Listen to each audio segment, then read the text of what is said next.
Hey, welcome to the series of everything you need to know about Python in simplest possible way. The best way to learn anything is by doing. Having said that, so far we have discussed about iterative statements in Python, which are for loops and while loops. In this video, I will discuss some of the problems that can be solved using for loops. In the next video, I will discuss some more problems that can be solved using for loops, while loops, and after that, I will be giving some of the problems so that you can solve those problems using for loops and while loops. So, without wasting further time, let us go ahead and understand these for loops. How we can solve these problems using for loops. So the problem statement first of all is average marks of a student. So the problem that what we are solving is to find the average marks of a student. The student will be writing different exams. In all those different exams, student will be getting different marks. So the task is we wanted to find the average marks of that particular student. So for that, I will be taking the list of marks. The marks I will be taking as in terms of a list. So initially we will take the marks static like this. I will mention the marks in the program itself. Later we will take the marks random dynamically by by using input from the user. So for the time being, I will mention the marks as 87, 98, 87, 98, 67, 56. Like this, user is writing, the student is getting these marks with four subjects. So now what I wanted to do is that I wanted to find the average mark. So for that reason, first we need to do addition, right? Then only we can do average. We can do average directly, but the best way to do is that by using addition, then using average, then doing average. So for that reason, I am first of all taking the addition as 0. So now we will be iterating through the loop and we will find the marks, addition marks. So for that, I am using for loop for marks in list marks. So from this list marks, I am getting the marks. So this will be iterating each element in this list and I will be doing operation in this marks. So what I am doing here is that I am taking this addition, I am adding these marks to the variable addition. So now if we print this, we can able to get the addition. So we can able to get the addition, but our intention is not to get the addition. Our intention is to get the average. So because of that reason, I will be mentioning one more variable here. Average is equal to addition divided by total number of marks that student got. So we will take dynamically by using length method how many number of elements that this list containing can be uh, get by using this length method. By using this length method, you can actually know how many number of elements the list contains. So I am mentioning this list length method and I am using list marks. So now if I print average, I can able to get the average marks of the student. So now we have taken the value statically. Now we will take the value dynamically from the input by using from the user by using input. So for that, I will be mentioning input, enter the marks separated by comma, separated by comma. So the user needs to enter the input by enter the marks of the student separated by commas. That is what we are expecting.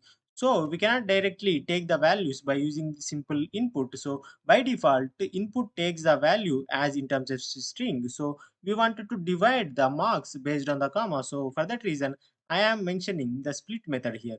By using this split method, we can actually split the values entered by the user by this comma. So now by this we can actually get the list of values separated by comma as strings. But what we want is in terms of a integer. So because of that reason, I will be using a method called map. Map can be converted these string values to integer values. So for that I am mentioning integer. So the string values will be converted to integer values. So I'm mentioning here now this will give a map object. That is not what I want. I want these values in terms of list. Because of that reason, I am mentioning list also here. So if you don't understand it properly, I have made a video how we can read multiple inputs in a single line. So you can watch that video and understand this clearly. So now if I execute this, it was asking for the input. So I am giving the marks as 43, 54, 67, 89, 98 maybe. So if I execute this, I am getting the answer as 60.65.5. So like this, we can able to do this, solve this problem by using for loops and calculate the addition and find the average marks of the student. So I hope you have found and you have understood this problem. So let's go ahead and solve one more problem, which is of printing the characters of a string in reverse order. So the problem statement is that we will be getting a string, maybe I will take the simple example as hello. I wanted to print this hello in the reverse order as like O L L E H. Like this, I wanted to print this string in the reverse order. So initially, we will be taking this as statically. Later, we will take the input from the user. So now, what I wanted to do is that I will be taking one more variable reverse because we are reversely printing this string. So because of that reason, I have taken the variable reverse. So I am taking initially as an empty string. So after that, I will be iterating through this string. So I will be taking one variable as character and character in string string.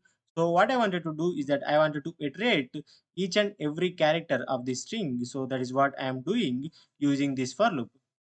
So now I want to add these characters to this reverse variable. So because of that reason, I am adding character to this reverse variable. So that is it. And if we print the value of reverse, we are getting one error here. We spelled the character. So here you can see the output as we are getting the reverse of this particular string hello. That is what we have given. So if you don't understand this clearly, I will make you understand more clearly. So here I will be printing the reverse variable.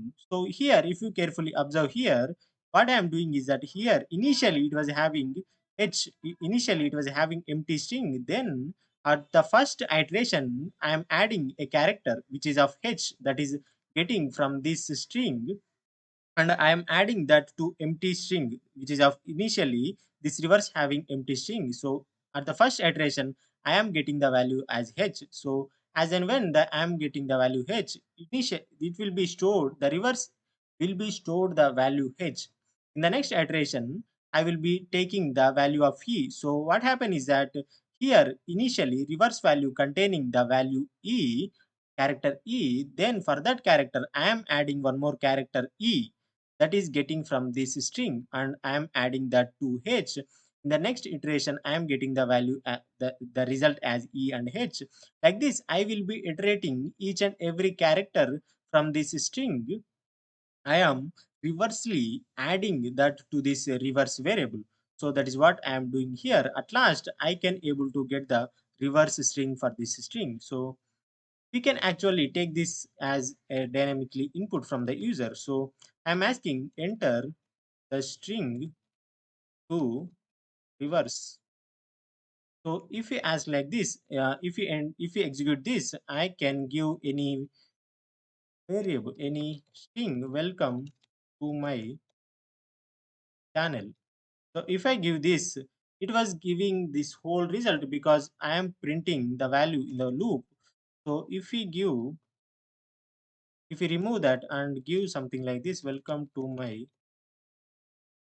channel, if I execute this, I can able to see the reversely printed string that is from this reverse variable. So like this, you can actually reverse the string using this for loop. So I hope you have understood this problem also. Let's go ahead and solve one more problem, which is of creating a list of even numbers between user input values. So what does that means? Let's say I'm having two numbers and user will give two numbers and I wanted to I wanted to make a list of even numbers in between the two numbers. So let's go ahead and see how we can do that. So I will take the input start from the user. I want integer, because of that reason I am mentioning int. So enter start value. So I'm asking user to enter start value. So I want stop value also. So because of that reason I am mentioning, I am asking user to enter stop value. Enter stop value. So as and when I ask the like this, user will give start value and stop value. So what I wanted to do is that I wanted to create even number. So because of that reason, I will be iterating through this range of values, start and stop. So for that reason, I will use for loop for, let's say, value in range. This range will return the range of values from starting value to the stop value. So that is we have discussed in our video of range. So I will mention start, stop. So it will return the values from start to stop. So now what I wanted to do is that I want even numbers. Because of that reason, I will mention a conditional statement here. And for I want value which is modulo divided by 2 equal to 0. This is the condition that we will be mentioned if we want the values of even numbers. So this will result the remainder. If the remainder is equal to 0, we will consider that as even number. If this remainder equal to 1, that will be considered as odd number. So we want even numbers. Because of that reason, I have mentioned here as 0. Now I will be printing. I don't want to print. I need to create a list of even numbers. So because of that reason, I will mention a list, even list, which is of empty list. So for that, I will be adding one after the other these values. Even list. To add values to the list at the end, we have a method called append. So by using this append, we will be adding the values at the end of the list on each iteration. So for that, I will be using this value. So that's it. If we go and print the even list, we can actually print the even list. So it was asking for the start number. I will give a small number of 2 and I will give one more number of 5. So we can see the result as 2 and 4, because we have the even numbers between 2 and 5 is 2 and 4. 2 is inclusive, 5 is exclusive. So if let me check with one more example. Let's say I am giving 2 and I am giving 6. If you carefully see here, 6 is not counted because 6 is exclusive. This top this range function does not consider the end value. It will consider only the stop minus 1. Because of that reason, we are not getting this 6. So if we mention plus 1 here, we can actually get the 6 also. So we can actually get the values until the value that user is giving. So let me check the last example. I am giving 2 and I am giving, let's say, 24. So here you can able to see all the even numbers that is there between 2 and 24. So I hope you have understood this video also, and I hope how we can create list of even numbers between user input. You have understood it clearly. So these are the three problems that we have solved in this video. In the next video, we will solve some more problems using while loop. After that, I will give some of the problems to you so that you can solve those problems and put them put the answers in the comment section. If you find any difficulty while solving the problem, I will be mentioning all the problems with solutions in my GitHub repository, and the link will be available in the description.